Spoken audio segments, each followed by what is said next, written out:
স্বাগতম আপনাদের দুপুরে খাওয়া। আমি মোহাম্মদ সাবিন সাইম বলতেছি, সময় টিভি থেকে। কুড়িগ্রামের ফুলতলি পাড়ায় একটি অনেক দুর্ঘটনাজনক অতিরিক্ত পানি হওয়ার কারণে একটি বাঁধ সৃষ্টি করেছে, যার ফলে অনেক স্রোতের বেগের মধ্যে পানি যাচ্ছে। চলুন দেখা যাক সেই খবরটি।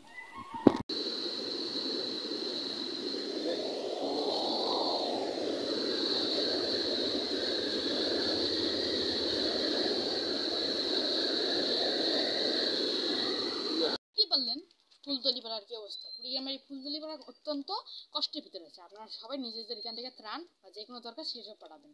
ততক্ষণ পর্যন্ত আরেকটি খবর জানতে ততক্ষণ পর্যন্ত সময় টিভির সাথেই থাকুন। আমি মোহাম্মদ সাবিন বিদায় নিচ্ছি আজকের মতো। আসসালামু আলাইকুম।